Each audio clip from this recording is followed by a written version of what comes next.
All right, everybody. It is Jack Murphy here, Jack Murphy Live, and I am with Dr. David Lay here in Albuquerque, New Mexico at the Press Club. He's been gracious enough to host me here at his private members-only club at the top of the hill overlooking beautiful Albuquerque, New Mexico, surrounded by the mountains and the cool, crisp desert air. And today we are talking about David's book called Ethical Porn for Dicks, A Man's Guide to Responsible Viewing Pleasure. David is an expert in the field of sex addiction and behavioral sciences, as well as pornography and the viewing habits. I've watched lots of porn. Lots of porn. And David's actually a very interesting guy besides this aspect of his professional career. He is a black belt in Brazilian Jiu Jitsu, and that's what I want to start off talking about because my background is in combat sports as well. I'm more of a Muay Thai guy, but I've definitely rolled quite a bit.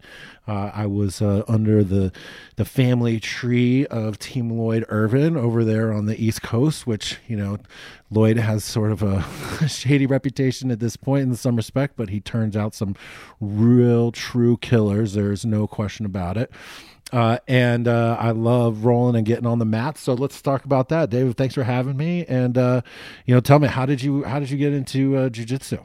Well, I was a wrestler back in the day. Wrestled in high school, and before that, I thought about wrestling in college and didn't. I got better money for grades, so did that and let my knees take a rest. And probably 13, 14 years ago, my son had taken a summer class, summer camp, kind of doing jiu-jitsu with Gracie Baja, and I was taking him to it.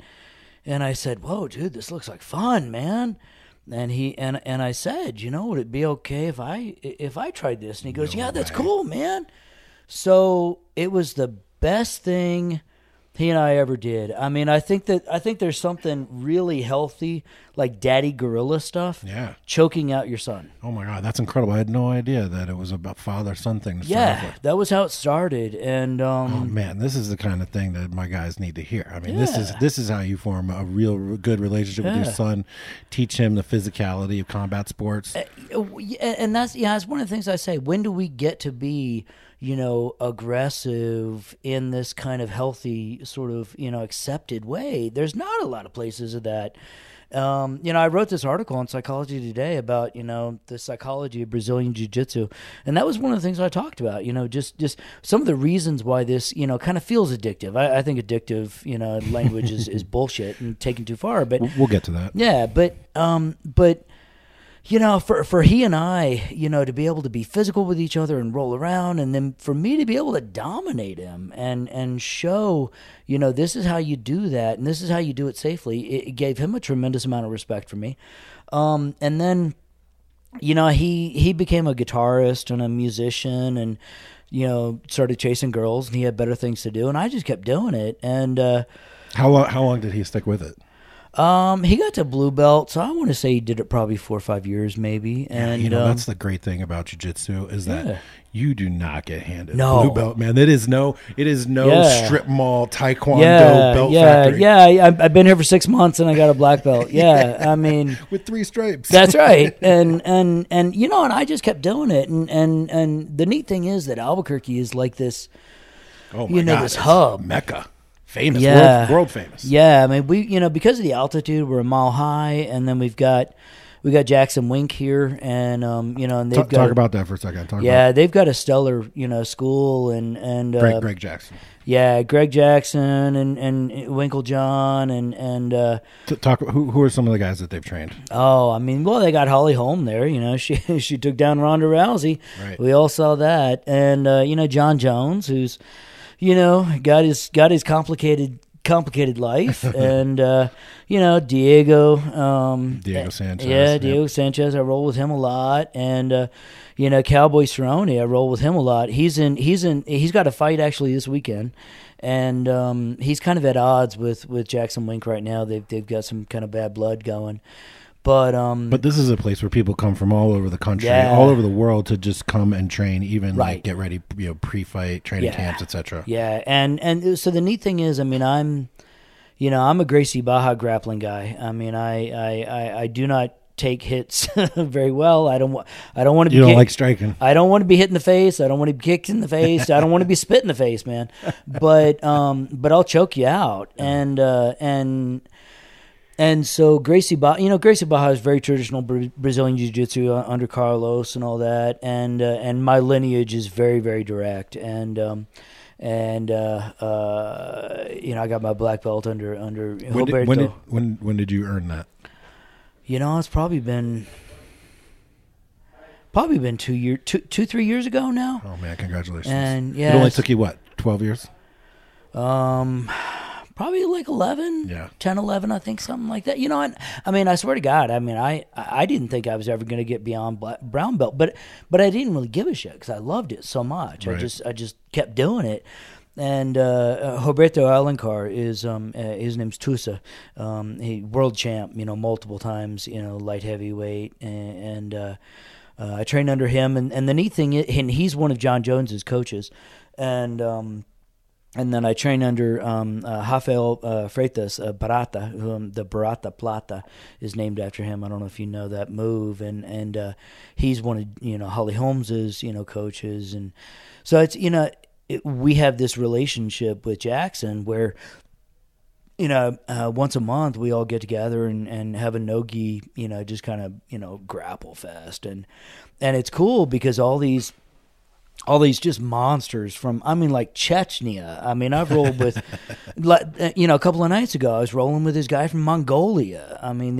These just MMA bruisers who come in. Right, world champions, world champion grapplers. Yeah, world I can't tell you how many times I've rolled with somebody, and then afterwards I'm like, who was that guy? And I look him up. I'm like, oh shit, that's who it was. Did you? And I imagine the answer is yes. But have you done like competitions and such?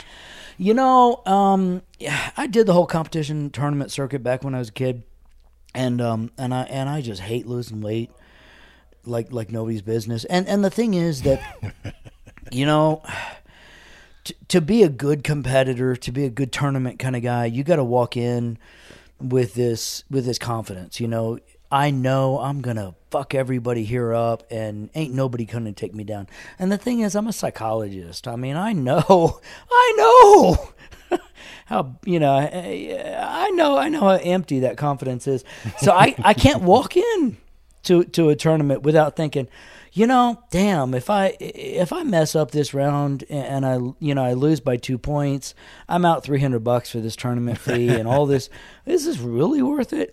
And the thing is, I do it for the stress management, because when you got a 200-pound guy trying to choke you, you can't think about budget, you can't think about human resources, you can't think about you can't think about anything but survival. And that is one of the only things that has ever gotten my head out of my ass. And it's one of the healthiest things in my life, and I love it. I love it for that, and it's great for my ego. I'm 40. I'm 45 or 46. He does not even look a day over 35. Yeah, yeah. I've got enough gray for both of us, and I'm younger than you. Yeah, well, there you go.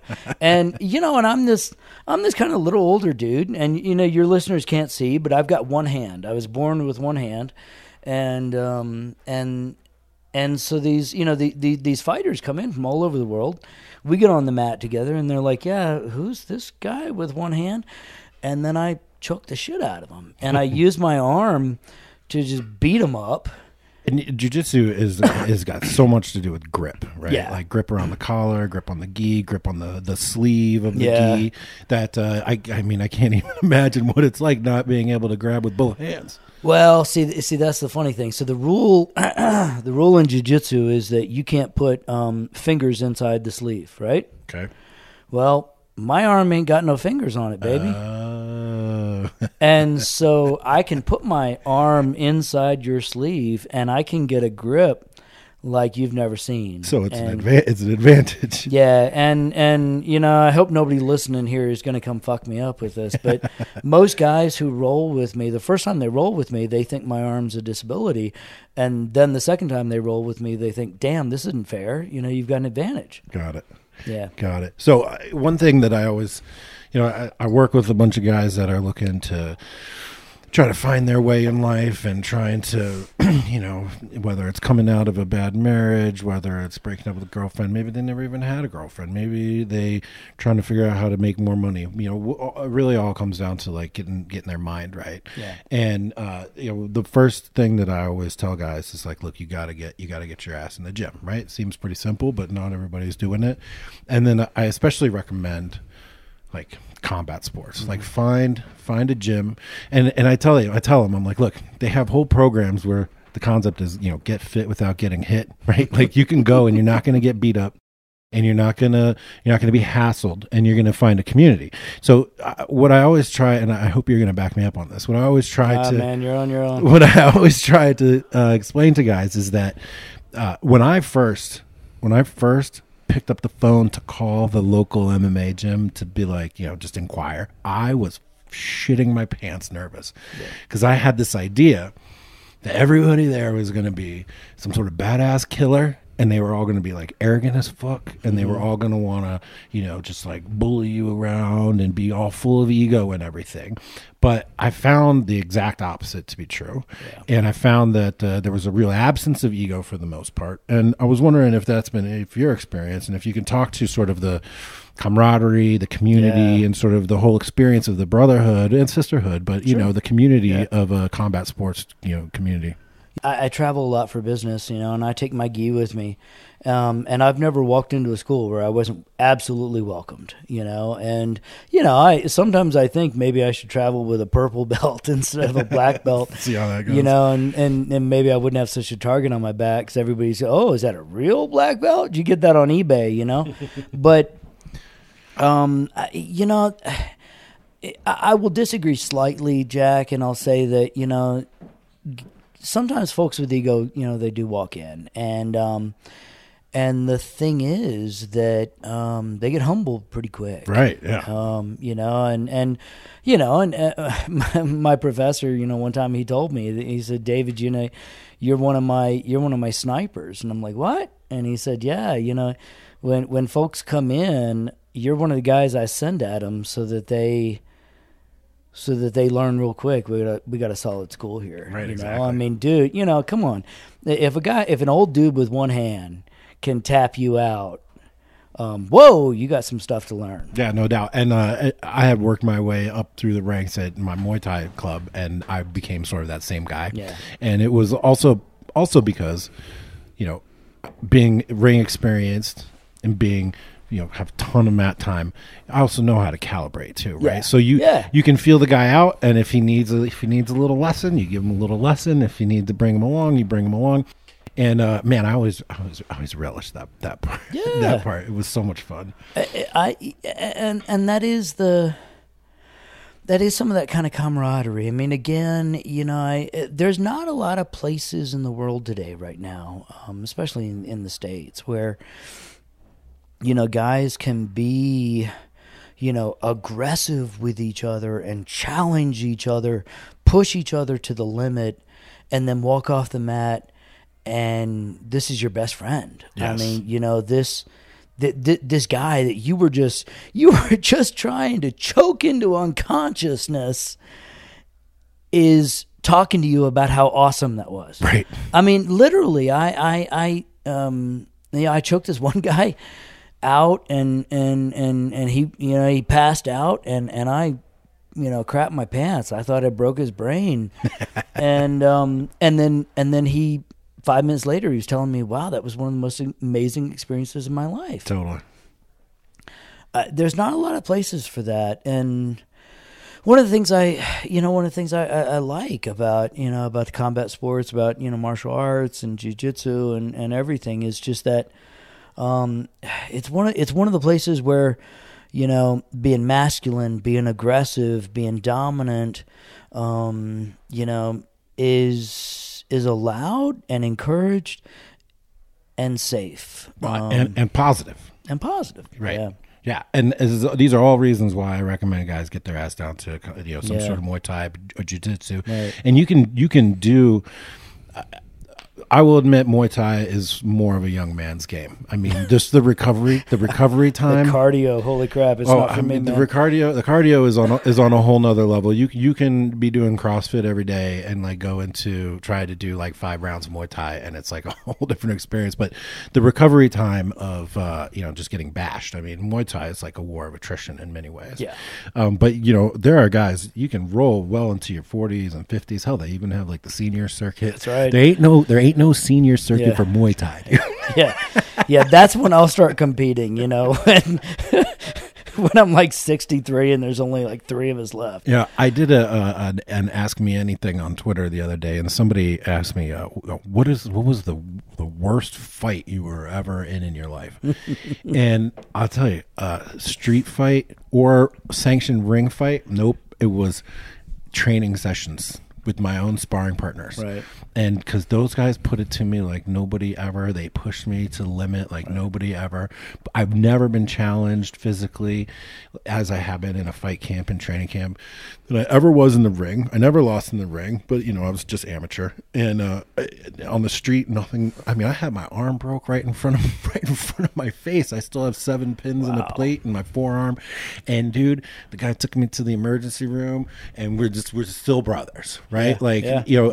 Being pushed to your limits and even past them in some cases by someone that you respect is an experience that you don't find in very many places, and it builds confidence, it builds strength, it builds resilience, and it builds a community where, as you said, and this is another key element to it, where you can really develop your sense of your masculine identity, you can develop your sense of dominance, you can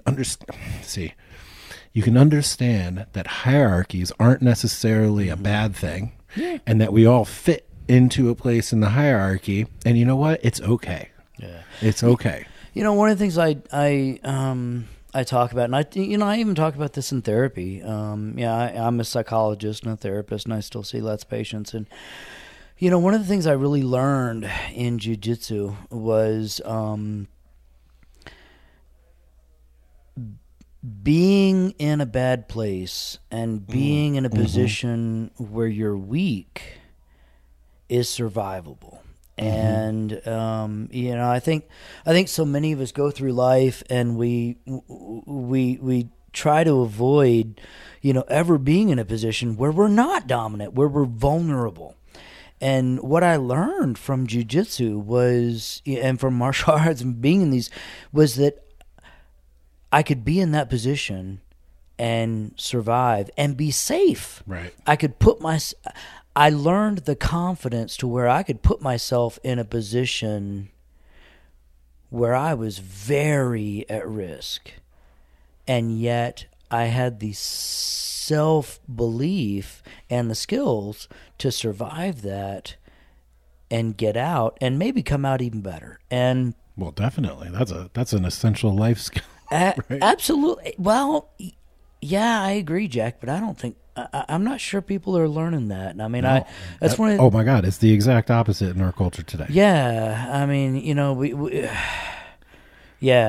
we put people in these positions where, once you identify yourself as a victim, then you're protected from kind of ever having to, push yourself. And God, I think that's deep self-sabotage. Yeah, well, it's happening all across college campuses. There's recent book out called The Coddling of the American Mind, where the whole thing is set up right now to protect people from ever experiencing any sort of negativity, any sort of stress, anything that is going to trigger or remind them of some stressful situation that they had before. And it's been institutionalized. And in my discussion that you guys heard last week with Jeffrey Miller, we talked extensively about the effect of government policy in colleges and people, the way that we're trying to, and bulldozer parenting, we're trying to find every which way to eliminate stress in people's lives. Yeah. And we're, at the end of the day, that's actually making us weaker and less resilient. And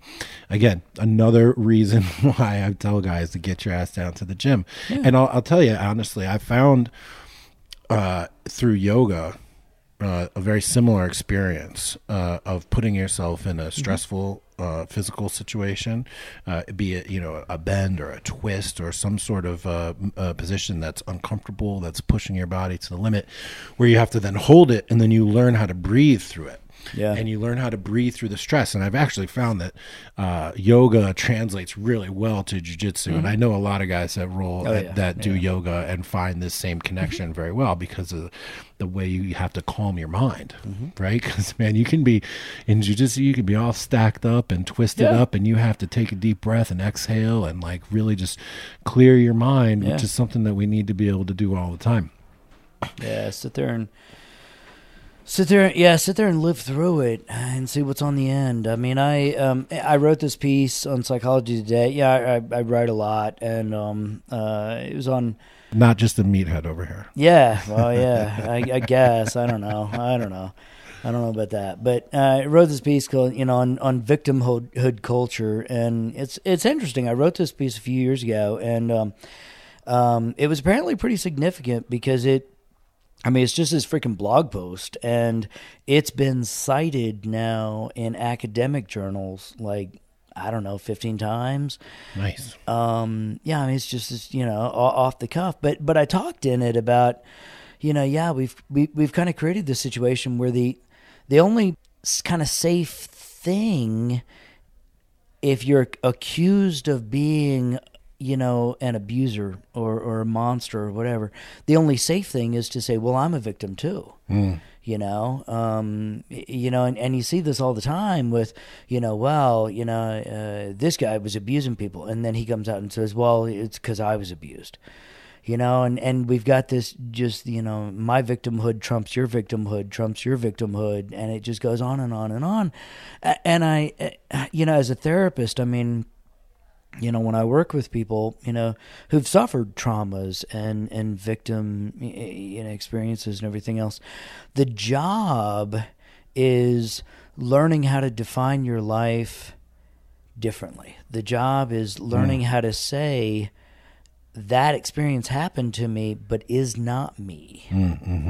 And again, I mean, I think that's one of the things that we learn kind of, in life and jiu-jitsu and whatever is,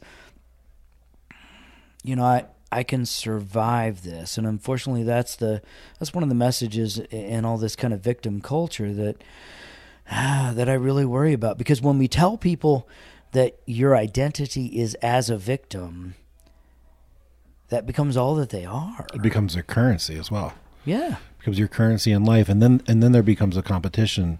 Whether purposeful or not, it just tends to happen where people find their place in a status hierarchy based on their relative victimhood. That's right. And a few years ago, I started learning about this, and especially Jonathan Haidt's article in The Atlantic in 2015 called "The Coddling of the American Mind." And where he talks about the transition America has made from an honor culture to a victim culture. And my first instinct was to say that this is bullshit. This isn't really happening. But like every data point that I get, every experience that I have, every anecdote that I have, every expert that I talk to, is just confirming it all along the way. And it's really starting to scare me, because that's not going to build the backbone of a strong nation, and that's not going to build a backbone of a great country. And I'm very concerned about what's going to happen when these people matriculate into professional world and into their 30s and 40s. And we're seeing the sea change already in our professional institutions, where when they hire recent graduates, the graduates aren't changing anymore. The institutions are changing to accommodate the recent graduates. Yeah, I mean, and this might be a place where we kind of disagree. I think that good people are more resilient than we give them credit for, and I think that the thing that gives me hope is that as much as we try and fill all these kids' heads with with all this just kind of unrealistic bullshit, they'll come back around. The baby boomers today, in the 70s, they were free love hippies. And then, things flipped and they became, Reaganomic, what was that movie, Wall Street with Michael Douglas, Greed is good. Yeah, there you go. And Gordon Gekko, right. And we are overly arrogant with the degree to which our psychology and our social engineering can change people, because the research at this point is pretty damn clear that who people are is a majority biological. It's not stuff that you're going to change. So you're not a blank slater. No, and I think anybody who is really just kind of fooling themselves and denying the data. I write about sexuality. We'll talk about that. But my one of the things I've run into, it's just fascinating, is all of these people who are swingers or in open relationships or polyamorous or non-monogamous or whatever, and then they find out their parents were too. Just didn't tell them. Yeah, didn't tell them. And the genetics is huge, and so. Honestly, Jack, that's one of the few kind of things of hope that I'm clinging to right now. And screw you if you try and take it away from me. That as you'll choke me out. I'm not taking anything away from you. That's right, man.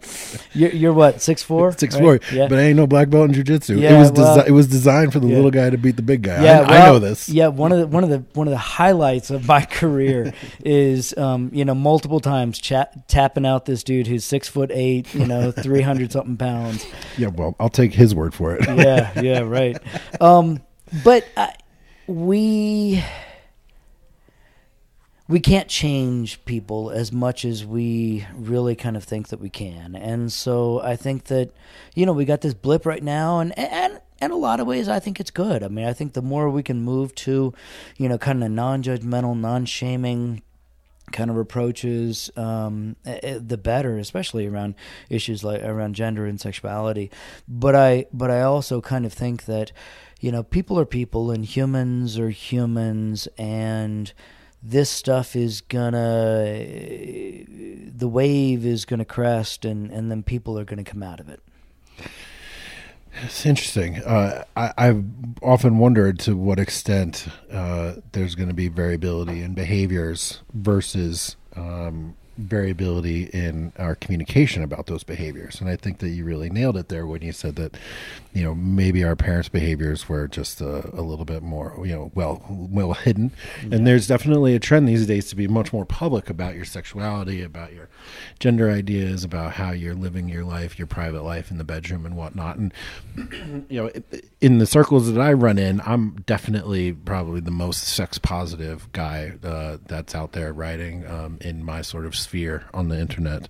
And I've definitely been. I think that's how we met, right? It may have been.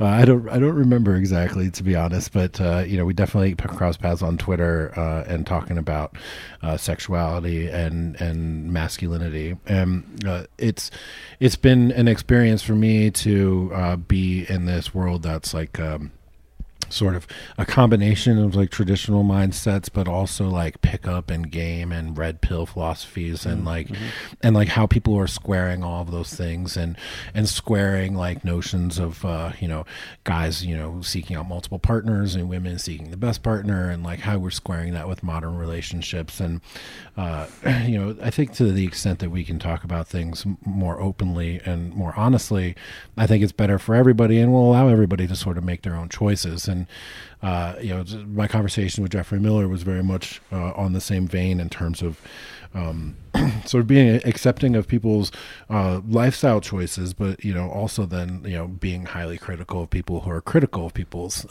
lifestyle choices at the same time, whether it's coming from the right or the left or whatnot.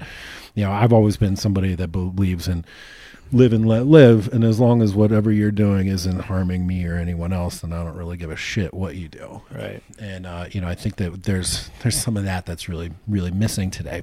Yeah. And that's actually a pretty good transition into what I wanted to talk about today with you, beyond the combat sports stuff, which we really, really have in common. And again, I just want to hammer home for guys that, like, when you're really trying to get your life together and you're really trying to find a way to build your inner strength and your confidence, and again, I always stress this element of building community. There's no better way in my mind than going out and joining a gym, getting your ass in shape, getting your ass kicked a couple times, eventually finding some new white belt fishes that you can eat up and stomp, and then finding your way up the hierarchy and making great friends along the way. So I will constantly be pitching that. But in my sort of men's community online, there is a tendency for people to say that pornography and masturbation are detrimental to a man's personal development, both personally and then in their relationships. And there's even, this is November something or other, it's election day that we're doing this. I'm missing out on the midterm rundown. Yeah, we are using this as a way to avoid watching the news. Right. Well, David and I are definitely on the other side of the aisle from each other, but either way, we're both sort of avoiding the election stuff right now. But the people have been talking about November being a no FAP November, right? No, that's right. I saw that. No masturbation November, and because apparently they really want prostate cancer. Yeah, we're gonna get to the health benefits of jerking off for sure. But and then there's also guys that will say that viewing pornography is like a cuckold position in which you're observing another man have sex with the woman of your fantasy, and somehow that's an inferior position for you to be in. And again, of the guys that I roll with and run with, I'm definitely going to be the most sex positive and lefty of this. And so that's why I'm very interested in talking to you about your experience in your research and in your clinical studies and in your clinical work, because I love all the guys that I run with. Okay, I respect them a tremendous amount, but a lot of them are shooting from the hip on these kind of things, and this is an issue that affects every single male. Yeah, and it taps really deeply into who we are as humans, as animals, as sexual beings. It really has a big impact on your self-image. And so for me, it's really, really important to get this message out to my community. Whatever your message is going to be, I'm not trying to preempt you here by any means, but I am familiar with your work. So why don't you sort of take me through your academic background, and then a lead into how you came to write this book that you did, and then we can talk about the findings and your experiences. Yeah. So, psychologist, last name Lay. I didn't have much options but to work with sex, right? Actually, I started working with sex offenders, and it's hard work. And that was your first clinical experiences with sex offenders? Yeah, working with sex offenders, pedophiles, and rapists and violent sex offenders. What you would go into where they were incarcerated, or all the above. Yeah, wow. Working with them incarcerated, working with them outpatient, working with them pre-adjudication, everything else. And, but the interesting thing was that, the reason I was able to work with those guys was because I went at them with kind of a non-judgmental approach. They're human, I'm human, let's figure out. And the more we removed kind of the shame and stigma, the more they were able to be healthy and safe. And, that's one of the things that's very clear. The more we stigmatize and shame and isolate, people like pedophiles, the worse they get. Right. Well, let's not associate this conversation that we're trying to have here with like normal male healthy behavior with what's clearly technically deviant behavior, right? So we're not talking about deviant behavior. We're talking about a 25-year-old guy who is at home on a Friday night and he's jerking off. And see, that's the thing. That guy got referred to me because 95% of therapists in the United States have no training in sexuality. No that training is mind-boggling. No given training that whatsoever. we're all sexual beings. Yeah, I mean, Kinsey said it best. The definition of a nymphomaniac or a sex addict or deviant is anybody who has more sex or different sex than the therapist. and the problem is that most therapists at this point is a largely female-driven field, and they get no training in sexuality, and so they judge, your sexuality if you endorse it or identify it in therapy. They judge it based on whether they would do it or not. Right. And they're not men, so they wouldn't. Yeah, and so they're not aware of their bias and the difference in female and male attitudes, and so very normal kind of sexual behaviors were getting referred to me as kind of deviant, and Can you give me an example? Oh Jesus! I mean, this one 18-year-old guy came to me a couple of years ago, and he said, I'm a sex addict. I'm addicted to masturbation, and the kid, kid was unwilling to shower because he was afraid to be alone with his own naked body. Those are his words. Wow. And so I asked the dude, hey, how often you jerking off? And he goes, once a week. Get the fuck out of here. And I'm like, yeah, the guy's addicted. But here's the thing: he grew up in a highly conservative, highly religious family where any sex other than heterosexual monogamy was sinful and unhealthy. But now the guy's away at college, and so he's making his own life, and he's figuring out his own how he wants to be. But he had no framework. He had no background to understand it. And so those are the folks that come to me, and those are the folks that I'm really worried about. Wow. Those are the ones I want to help, because we've got this really fascinating situation right now where, we've got generations of kids who were taught abstinence-only education, and then they were given access to the internet with all the goddamn sex you want. And then when they struggle with it, when they're like, holy crap, this feels amazing, I want to keep doing this all day long, then they're told they're a pervert and there's something wrong with them. Now, who's telling them that, you think? Yeah, isn't that interesting? So, sex addiction and porn addiction are diagnosed predominantly by religiously based therapists.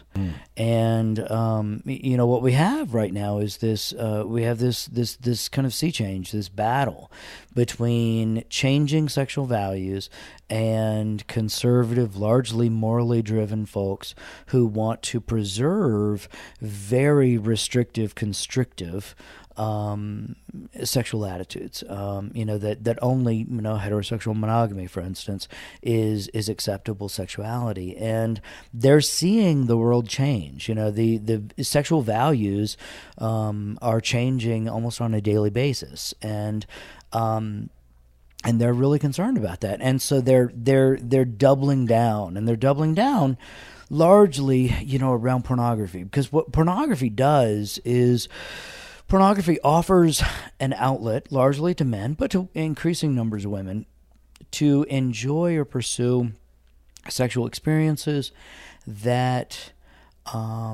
they don't have to invest in the degree to which you used to have to invest in order to acquire sex. Gil Dines is, she's this hyper-feminist, rabid anti-porn person, but she and I, battle often. But one of the things she said one time was that she said, sex workers are the scabs of feminism. Oh, man. And I think that's a really powerful thing, because a scab is somebody who undercuts the price. Right? And so what she's saying is that this is an economic issue, right? You used to Right, the price of pussy. The price of pussy, the price of milk, right? Don't give away the milk for free because nobody will buy the cow. Right, because female sexuality is a cartel. That's right. And pornography and internet pornography puts high-speed, milk in the bedroom. It does. So what I'm hearing from you, though, is you're saying that religious-based conservative therapists are referring once-a-week jerk-off kids to you for sex addiction. But we're also saying that radical left feminists are saying you can't have pornography because pornography decreases the price of pussy. That's right. And isn't that interesting? There's this freaking bizarre marriage between feminism and hyper-right moral religious groups over the issue of pornography. And so then I want to understand, dude, what are they so scared of? Why are they fighting over this? And we see some interesting stuff. People who watch pornography become less afraid of sexuality, and they become more accepting of diverse sexuality, and in some cases they become less religious. And so Utah right now is kind of the hotbed of a lot of this. And I was brought out to Utah to give a talk on pornography. There's a very large group of Mormons, and I did the talk completely coated in butter underneath my clothes, not as a kinky thing, but because I was told that was the best way to get tar and feathers off, right? So, but the thing that they told me was, we don't have a language to talk about this the way you do, David. I talk about ethical pornography. I talk about responsible sexuality. I talk about, being a man and being aware of your sexual needs, accepting them, and then negotiating them from a place of honesty as opposed to shame. Right. And they don't have that language. They're taught to hide and suppress their thoughts of sexuality. And the really interesting thing is, the more, and research out of Israel just recently really demonstrated this, the more we attempt to suppress thoughts of sexuality, the stronger they get. Well, I think we see that it was always the guys that were the most proselytizing and moralizing about sexuality that had a bunch of kids in the closet, right? Well, yeah, I mean, you mentioned cuckolding, and so my first book is called Insatiable Wives, and it's about female sexuality and cuckolding and hot wives. And just recently, last year, I published research actually with Dan Savage, who's the liberal left, nightmare, and he's a good friend of mine, and also Justin Lehmiller's psychologist, and we looked at cuckolding, and CNN covered it, and CNN's cover was, these psychologists are saying, healthy people who engage in cuckolding, it can be a healthy behavior. Well, the right-wing media went nuts, and Breitbart and Fox and Tucker Carlson's on video ranting about what a lunatic I am, and I didn't know this was going on. I was getting attacked on Twitter about it, and I said, all you right-wing folks who are just, obsessed with calling everybody cucks, don't you understand that we realize that's your secret fantasy? And so that went nuts. And it's funny. The word cuck came into prominence in 2015 because it was a derisive way to refer to a rhino, a Republican name only, right? It was somebody who was willing to forsake their commitments for the simple pleasure of corporate money or whatever else. So that term cuck became really, really nuclear hot in 2015, 2016, and in fact, it got played into a term called the cuck-servative, right? Yeah, and so the whole Trump MAGA phenomenon actually was a pushback against the cuck-servatives, and it was like that was part of the rhetoric as a way to get rid of those guys. But I want to go back to something that you were talking about earlier, which was that pornography brings sexual experience to people without the labor or effort previously required.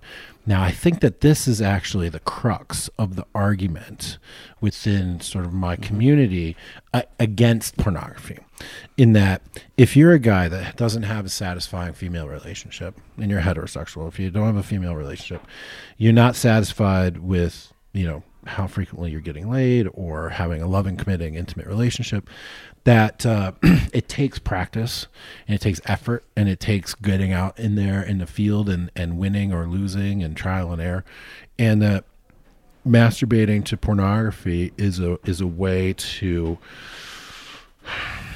it's like a short circuit, it's like a shortcut to that release, the pleasure of the release, which is in the end not nearly as fulfilling as a long-term intimate sexual relationship. And I think that what people will say is that to feel the build up and the urge, and the sort of the testosterone and the hormones sort of willing you forward into a sexual experience is a valuable wave to ride, and that masturbating to pornography in particular sort of takes away some of the drive for you to become a better man and for you to get out there and to actually make real world experiences happen for yourself. Yeah, so it's all complete and utter bullshit. Good. Tell me why. So, well, first I'm gonna tell me how you really feel. So first I'm gonna say something that's probably just gonna piss you and your listeners off. Do it. You know, if you identify as a porn addict, you are assuming a victim identity, and you are making yourself porn's bitch. Boom. You are saying that you are such a weak individual that pornography has just taken you over and you can't do anything about it. And now you must be protected from it. Oh, you poor thing. I don't understand the hypocrisy. How can you be against victim culture in our country and then say, oh, but we must be protected from the dangers of pornography? Screw you. Sorry. I love it. Give it. No, this is honest to God, Dave. This is exactly why I wanted to have this conversation with you, because you are a guy. You are a masculine dude. You are a Jiu Jitsu black belt. You're a tough guy. You're a father. You're a husband. You got kids. I'm a grandfather, baby. Grandfather. You run a multi-million-dollar organization. You're an executive director. You're a prominent thought leader in your field, and so this is not some fucking SJW therapist guilt shaming you. This is not some fucking woman that doesn't understand anything about what it's like to be a man. And you're going to give these guys a straight dope, which is exactly why I'm here. So, people who watch pornography, particularly men, and first let me just praise you, Jack. I mean, you did something a minute ago. I don't know if you recognize how significant it is. You mentioned the word masturbation, and I just want to shoot myself in the head every time there's a conversation about the dangers of pornography without discussing the fact that 90% of porn use involves masturbation. So most modern anti-porn arguments are just recycled anti-masturbation arguments from the 1900s and the 1800s. Kellogg's cornflakes was invented as an anti-masturbation food because Kellogg, and all these crazy doctors of the day believed that, jerking off made you weak and made you less of a man and made you immoral and all these other things. Masturbation and sex frequency and orgasm frequency increases testosterone. It does not decrease it. Could you say that one more time, please? Yeah, the more orgasms you have and the more sex you have, the higher your testosterone, not the lower. Now, is there a difference between an ejaculation with a woman versus a solo ejaculation in terms of your hormonal response? In terms of my hormonal experience, we need to bring my wife into that conversation.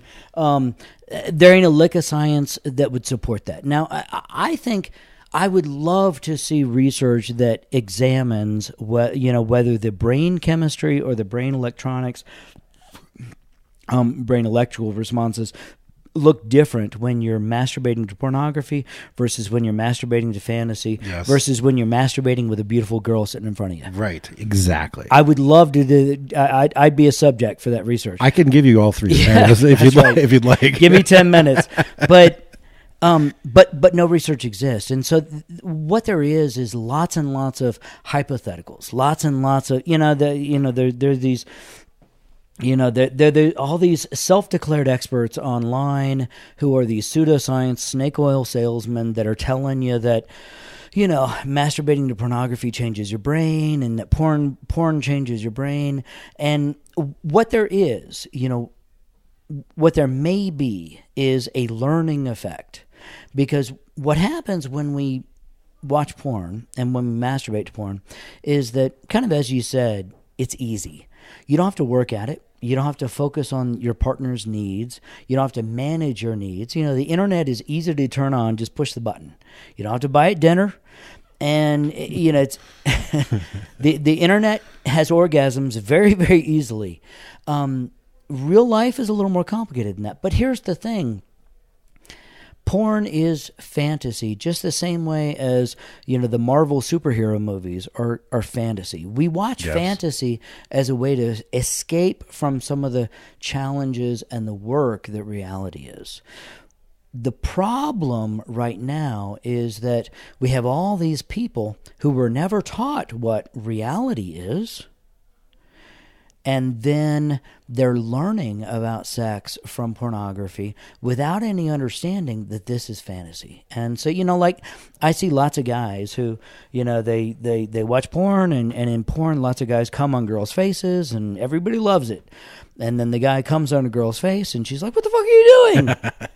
So I tell these dudes, don't come on a girl's face unless you can be a gentleman while you do it.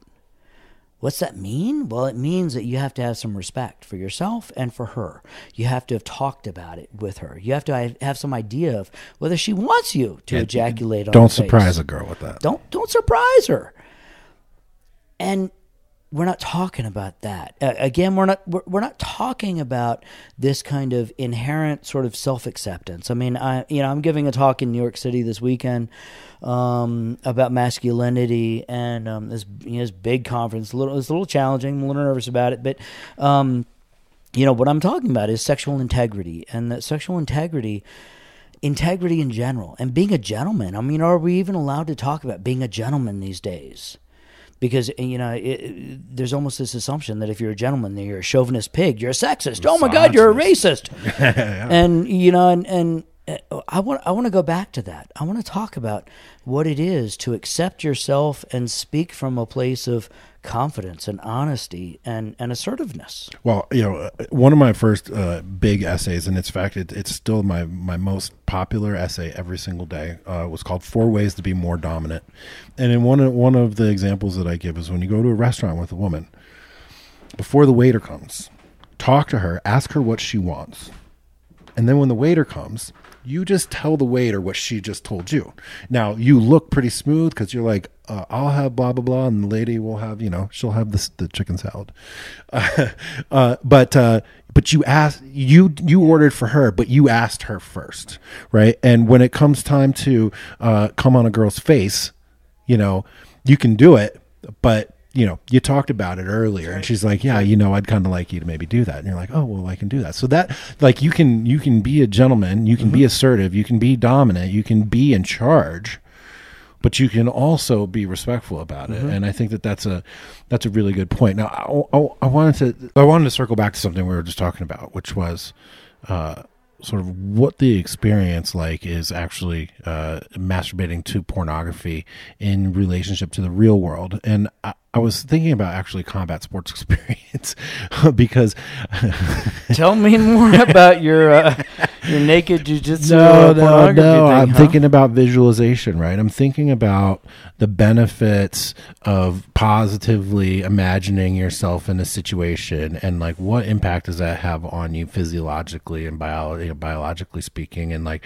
it puts you in a position where you're more comfortable. If you can visualize yourself in a situation, what impact does that have on you? And is there like a similarity to like fantasy versus viewing things with your eyes? And again, like you said, with like masturbating next to somebody, somebody sitting next to you, I think that we get all these things conflated. And so, in your mind, like when you're visualizing this fantasy, whether it's with your eyes closed or whether with your eyes open, is there a difference? Is there somehow that's like affecting your brain in some different way? I mean, to me, that sounds crazy.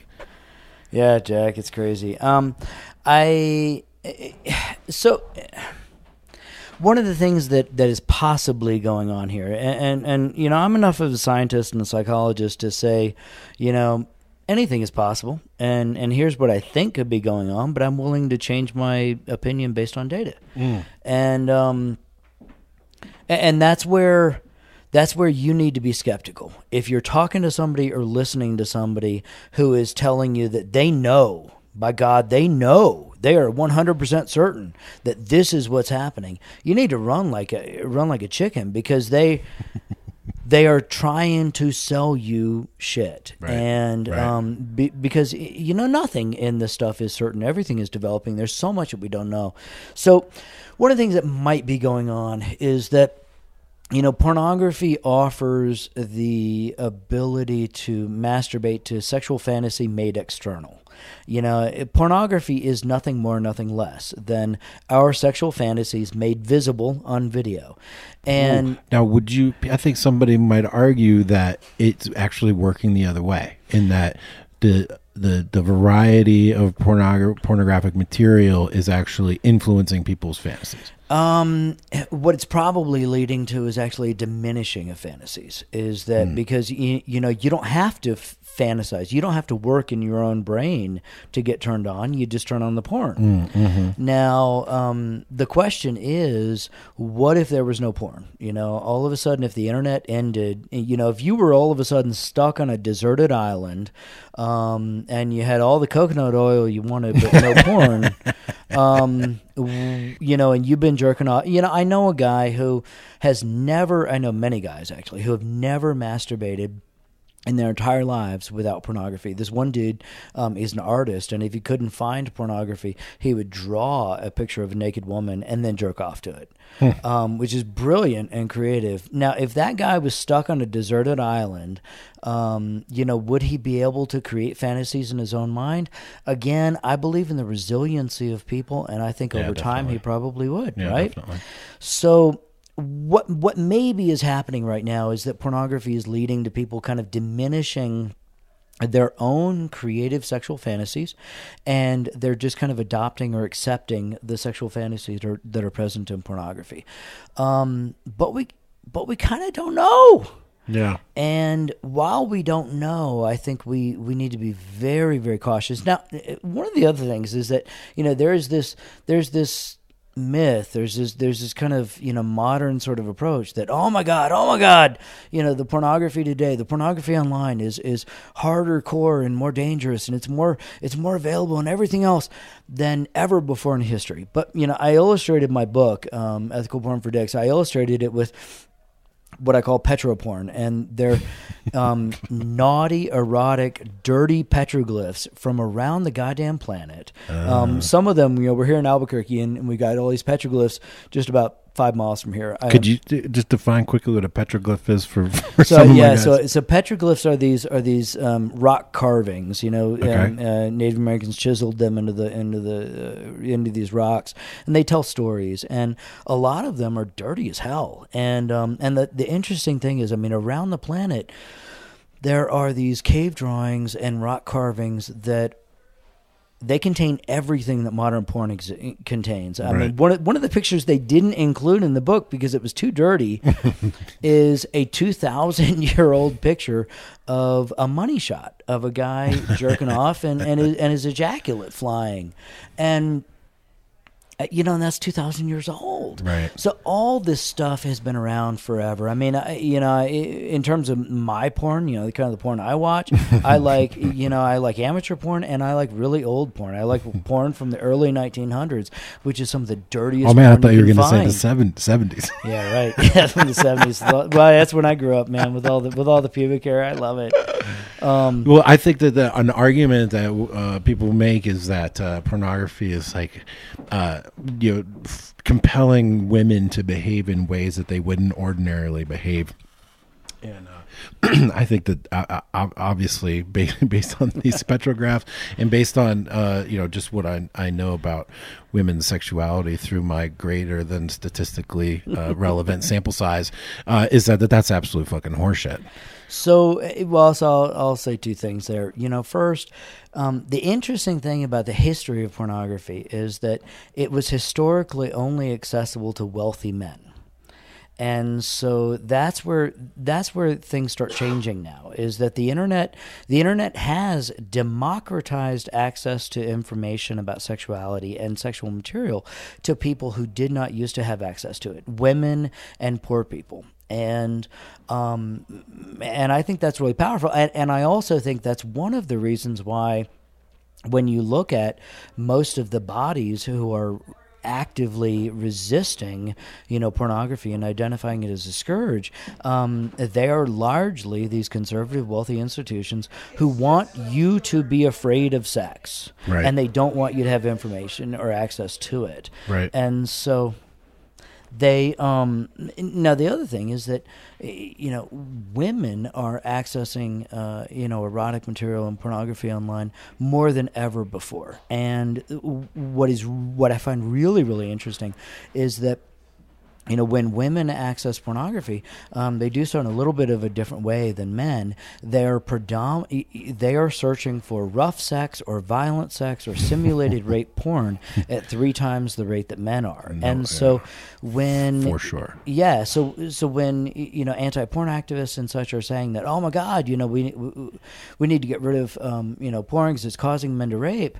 Well, actually, it appears to be an outlet for women who have that fantasy and don't have access to it in their life. Right. Well, again, going back to some of my older writing, I certainly addressed this issue of women having rape fantasies. And, anybody that's making an argument that the availability of pornography is leading to a prevalence in rape has not looked at the charts and laid them over top of each other. Yeah, rates of sexual violence go down with access to pornography. Pornography is good for society. Feminists should want more porn. And in fact, men who watch more pornography become more egalitarian. They become more feminist. So I don't know, Jack. Maybe one of the reasons you're alt-right fellas don't want people watching porn. No alt-right. David's using that in the 2014 version. I'm old. Yes, he's not using that in the 2018 version. So maybe one of the reasons that people don't want guys watching that porn is because it makes them more feminist. It makes them more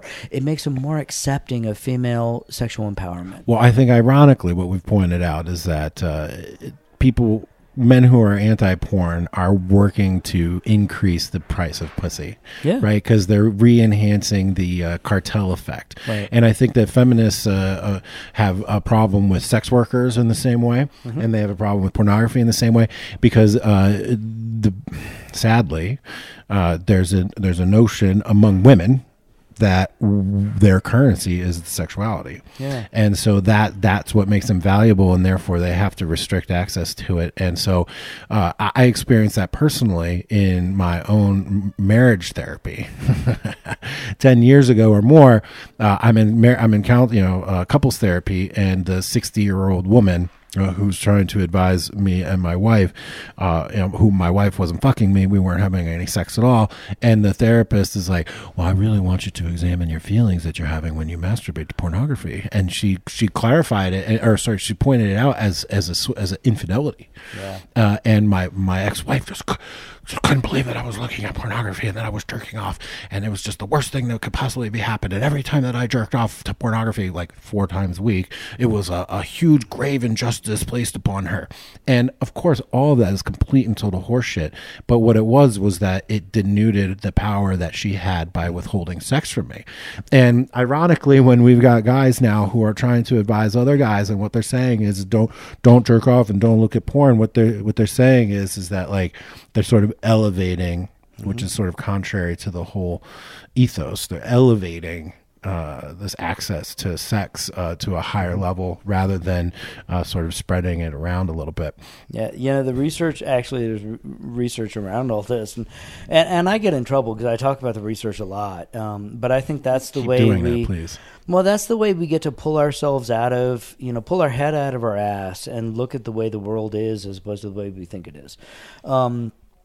So a guy named Regnerus, he's at University of Austin, I think, Texas at Austin, and he published research last year showing that men and women who are married use masturbation differently. That men use masturbation to compensate for not having enough sex. When a man is sexually unsatisfied, he masturbates more frequently as sex with his wife goes down. But when he's satisfied, he continues to masturbate, and the frequency of masturbation has no relationship statistically to the frequency of sex. But as women have more sex, masturbation goes up. Women use sex use masturbation as a way to complement sexuality. So the way I talk about it is that, you know, the female sexuality, female libido is kind of an engine, and as sex within a marriage gets the engine going, they use masturbation to keep the engine revving. So I think, again, we need to stop looking at kind of this sort of blank slate, everybody's equal, everybody's the same kind of approach, and recognize people are different, genders are different, people approach sexuality and marriage differently. And now let's stop shaming everybody for being different, and let's understand what those differences mean. Masturbation is one of the things that really teaches us a lot about that stuff. Well, I've found in my personal experience that there's virtually no correlation to me for masturbation versus sexual frequency with my partner or partners. Even if I'm having sex 2 and 3 times a day, sometimes I'll slip one in. You know, it's just kind of like a thing. But then, you know, also I can go, a couple of weeks without it. So I've personally seen no correlation in my life. You know, and I see guys who come to me and, they're, I don't know if you want to call them incels, or they're guys who are concerned you're addicted to masturbation or pornography or whatever, and I feel for those guys. And what I find across the board is that these tend to be guys with higher levels of anxiety struggles and higher levels of kind of social struggles. And as they actually get some benefit sometimes from buying into these kind of online, kind of cult beliefs around pornography and masturbation, because when they stop masturbating to pornography, and they kind of take charge of their life. And that, I think, is the one benefit of all of this, but it's accidental, is that by these cults kind of saying, you've got to stop fapping and you've got to stop looking at porn, it's changing your brain. What it's doing is it's forcing these young men to think about their sexuality and how they want to make their sexuality part of their life. And it forces the young men to now think about, what kind of life do I want? And now what am I willing to do to get that? That, I think, is huge. And that, I think, is one of the things that I really want to encourage more, because I think that we're not teaching people to think that kind of way, to think, it sounds like, I'm sorry, liberal kind of self-actualizing kind of stuff. But the more you as a man decide, this is the life I want, and this is what I want, and now I need to look at what I'm doing and how what I'm doing might get in the way of that. Because if you decide, well, every night I'm jerking off for a couple of hours to porn, but I don't have a girlfriend. Well, I'll give up the porn. Now I got to get out of the house. Now I got to go out to the bar. Now I got to start meeting people and talking to people. That's what changes your life, and it's that commitment, it's that action, it's that assertive, dominant. I'm gonna be the man I want to be. That's a beautiful thing. Pornography's not got a goddamn thing to do with it. Okay, so that you're whipsawing me around a little bit there, Dave. Yeah. I agree that it's the decision-making process to get out there and do something with your life. And I think that a lot of guys would say, I can think of a few guys right now who, if they were sitting here, what they would say is that masturbation and pornography are an obstacle to the self-actualization that you're talking about. Do you see that relationship, or is the proactive decision to improve your life independent? Masturbation and pornography is absolutely no different than spending 5 hours watching television. Got it. Or playing video games. Or playing video games. Yeah. I mean, that's ultimately, Jack, that's the thing, is that we treat sexuality as though it is this, inherently kind of special behavior and thing in life. And I'm sorry, but it's no different than any other human behavior. It has the value that we give to it, but it's not inherently special in the way that we treat it. And so the psychology of it, the behavior of it, is just like all other human behaviors. Mm-hmm, mm-hmm.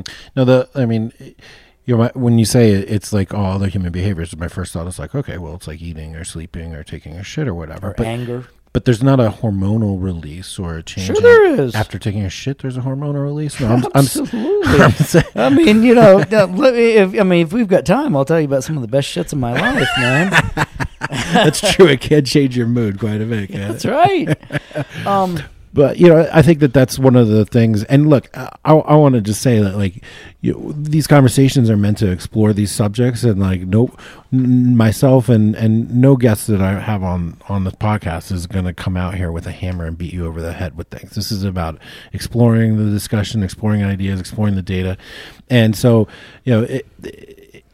if we're going to get, we're going to come to a conclusion here, and I'm not even sure what the conclusion is after this. It's like, it's a normal bodily activity. It's a normal thing David, what percentage of men masturbate in the world? 99% and 1% lie. Right, exactly. So there's nothing about it that should be shameful or inherently negative. There's nothing about pornography that is physiologically damaging, biologically damaging. It's not necessarily the causation of a negative relationship. It's not the thing that's standing in your way. Right. What's standing in your way is your own mindset and your own mind frame. Yeah, right. And sexuality is the most complicated and healthy human behavior that exists. People who have sex more live longer. Guys who have more orgasms live longer. The right number of orgasms a month to prevent or reduce the risk of prostate cancer is 23. 23 per 30 days? 23 per 30 days. I'm golden. So, my prostate's going to live, for forever. Another 300 or 400 years, man. Forever. But the thing is that sexuality, we haven't really found all the effective ways to kind of integrate it and to talk about it in these kind of healthy ways, to accept it as part of ourselves. Let me tell you a little story. I mean, my most recent book, it actually came out of this unique experience with Katie Couric. So, which book is this? Yeah, so it's Ethical Porn for Dicks. Oh, okay, this one, yeah. So, and I do a lot of media. I've been on all kinds of TV shows and everything else. And so Katie Couric, had me on her TV show, her talk show before it went under, and and she wanted to talk about pornography, and on the show, your listeners can watch this. It's on YouTube. Share my pain. One of the most painful experiences of my life, and and Katie is a self-identified prude, a very, very, very devout Catholic. And as I talked about these things, and I said, look, access to pornography reduces rates of sexual violence. No, kids' brains aren't being changed by pornography. No, pornography doesn't cause erectile dysfunction. Anxiety causes erectile dysfunction. And yes, all of these issues, and she literally hit herself in the head on the video. You can see it. And first she accused me of working for porn. I don't work for porn. Maybe I would, my God. But and there's a genre for you. Yeah, right. But she said, Dr. Lay, if you talk about research one more time, and I, and I'm thinking, God damn, that's what I'm here for. That's my gig, right? But I realized in that experience, and so I left the show. I went back to the hotel bar. I was like, wow, that did not go well. And the bartenders, two guys, were like, dude, what's wrong with you? And I told them, and they're like, well, we watch porn. And then we sat and had this conversation while they kept giving me bourbon. And so the conversation got pretty loose. And but they talked about then their kind of experiences with porn and their experiences of talking about pornography with people in general, and how shamed they felt. So I realized, that's the thing that's missing. And so, so I wrote this book, and I wrote the book like I was having beer with a dude, as opposed to I'm some psychologist, and and I talked about all these issues we talked about today, how you can examine yourself and understand yourself, how you can look at what pornography means to you and what it doesn't mean to you, what it means that you're masturbating to this or what it doesn't mean. Talked about, what would it be like to talk to your girlfriend about the porn you watch, and what you'd like to, how you'd like to share it with her. All these things, because I realized that I was screwing up when I was out there talking about the research, and I'm a geeky academic guy with a black belt, but but when I talk about the research, kind of lose people. And so let's talk about this like in the real world. Yeah. And so that's why I love you doing the show, Jack, because it's reaching out to those guys, and all those guys out there that are just hungry and scared. They're scared of their own sexuality. They're scared of how good pornography or masturbation feels. They're scared, of getting accused of being a rapist if they go have sex with somebody. They're accused of just being bad at asking a girl out or being bad at sex, and pornography is easy, and it's okay for it to be easy. Now, the invitation that I have for you is what do you want your life to be? What kind of man do you want to be? And think, when you're not turned on, about what you want sexuality to be in your life. One of the questions I ask lots of guys is, who's your sexual role model? How did you learn how to be a sexual being? How did you learn how to integrate your sexuality into your life? Does anybody have an answer for that? You're not going to like this answer, dude, but gay men have an answer to that question more than straight men. No, I think that makes perfect sense to me. Yeah. Because gay men have had to think about, right, their sexuality and what it would be like for them to be out about their sexuality. They've had to think about what their sexuality means to them. Most straight men don't. Wow. So I've never once even considered that question. Yeah. Who's your sexual role model, dude? Who's your sexual role model? Yeah. That's fascinating. And John Holmes is not an acceptable answer. I'm sorry. Right. Yeah. That's interesting.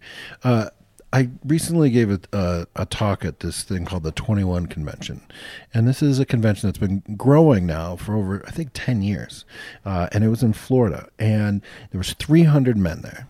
And they all paid to come down and listen to a whole panel of speakers give speeches over like 3 or 4 days. And it was an incredible experience. This was 300 men dedicated to improving themselves, from fashion, fitness, health, wealth, sexuality, relationships. Fashion?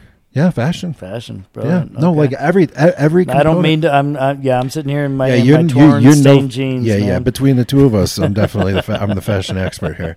But it was every element of just being a good dude today. Yeah. And the talk I gave was on the front and the back end. I talked about making the art of the comeback, but in the middle, I talked about my development as a sexual person and the development of my sexual identity. And because when I came out of my blue pill, sexless, horrific marriage, I had no sexual identity. And I don't mean in terms of like gender. I mean, just like the first time a woman complimented my dick at like 33, I was like, God, no, I had never had like a penis identity, as it were, because I never got that feedback from my ex-wife, because it was terrible.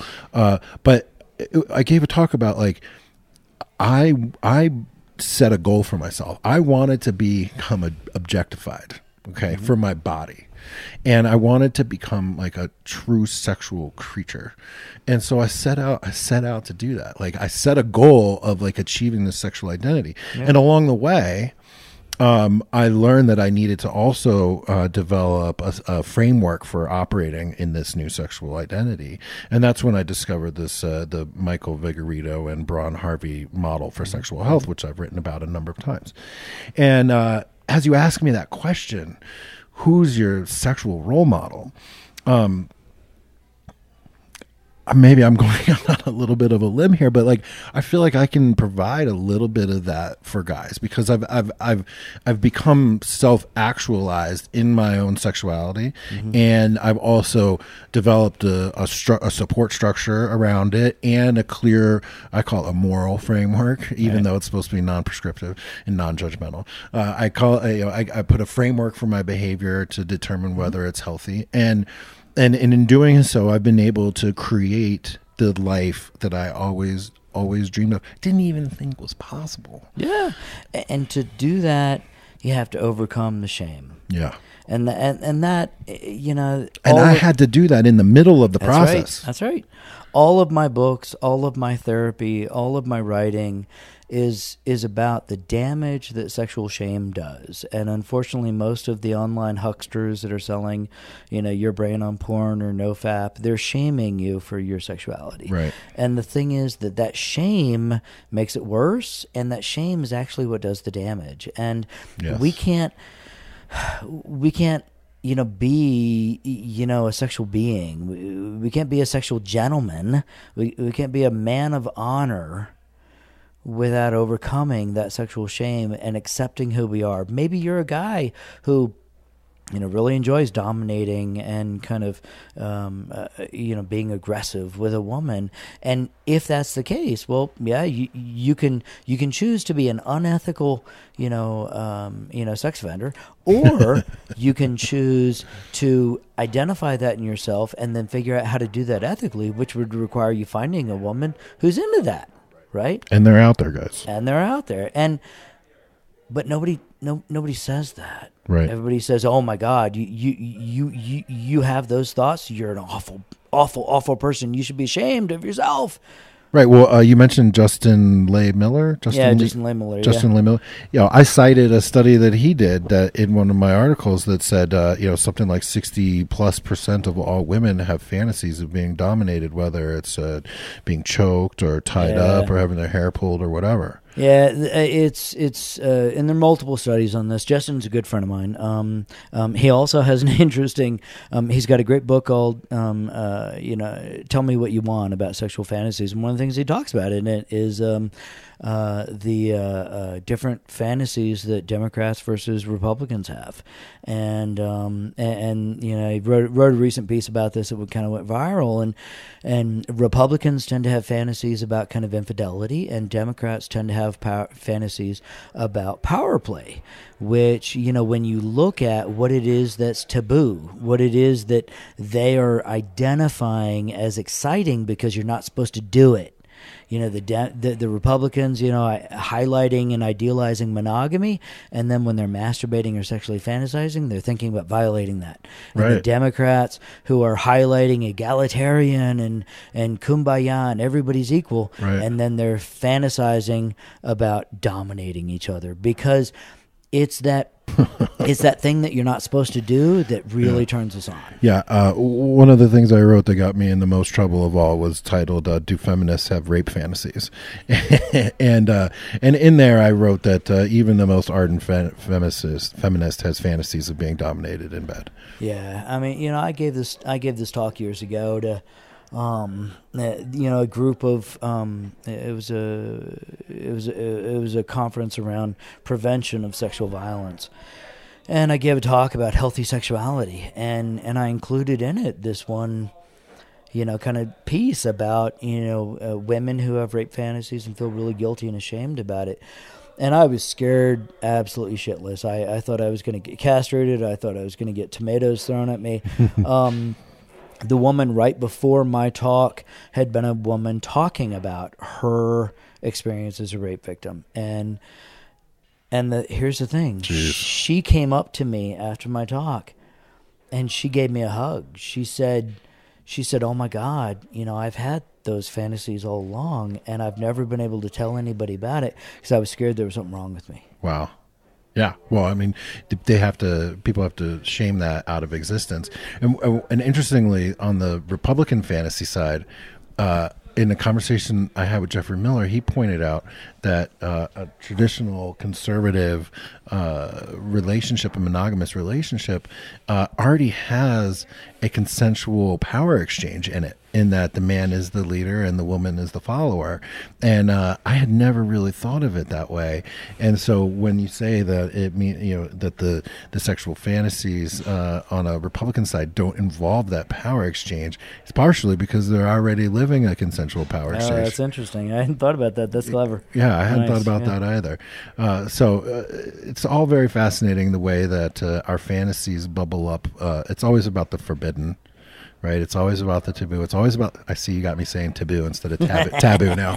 Taboo, taboo, and it's always about that thing that you can't have. And pornography allows us to tap into that, and in my opinion, gives us a healthy outlet until you can. In order to have the open, fulfilling sexual relationship that a lot of people have, you have to have developed an inner confidence and inner strength to be honest enough so that you can be prepared to be rejected, right? Like you have to accept the fact that she may say no. And she may think it's really weird, and you may lose that relationship. But you have to find a place where you can find that confidence first. Being in that vulnerable place and surviving it. Right, exactly. Jiu Jitsu. And to bring it all back together. Yeah. So another reason to get out there and to hit the mat so that you can also then find the confidence and the strength to take the risk in your intimate relationships in order to really find the thing that you want. Well, listen, David, I really, really, really appreciate your time. This has just been a fantastic talk. I think that we could go on for, so much longer. There's a million topics that we could cover, but I just want to wrap up by talking about how you're a therapist, right? You do talk therapy with people. You practice. You have a clinical practice. There's no shame for men in seeking talk therapy. That's one of the earliest things that I wrote about, titled like "How Talk Therapy Made Me a Better Man," and how there are times in our lives where talk therapy is going to be highly beneficial, and it's something that an empowered, auto-regulating, independent masculine male in America today can seek out therapy and find useful utility in it and a benefit to their life. However, you have to find the right guy. Well, you have to find the right therapist, and the right therapist might be a woman. Right, I meant to say the right person. Actually, that's really what I meant to say. Again, the therapy field is largely dominated by women, but many of these women are, they're down with guys being guys, and they're interested in supporting it. What I tell everybody, male or female, is when you go see a therapist, you're testing them out, and if they hit you with shame, if they hit you with judgment, if you don't feel like you can be open with them, it's okay. Go find another therapist. Right. It doesn't mean therapy is not right for you. It just means this person isn't a good match for you. The only way you benefit from therapy is by finding somebody that you can now be vulnerable with, right, and survive and learn from that experience. Right. Well, again, thank you very much for modeling that exact kind of behavior for people out there. Thank you for your time. Awesome to hear about your experience on the mat, especially the way that you developed that relationship with your son and that physicality. And this has just been a really helpful conversation for guys. And it's Dr. David Ley, and the book is Ethical Porn for Dicks. And how can people find you online? Yeah, Twitter's the easiest way, at Dr. David Ley. All right, perfect. Thank you very much, and hopefully we'll have a chance to talk again soon, man. Thanks, dude. I appreciate it.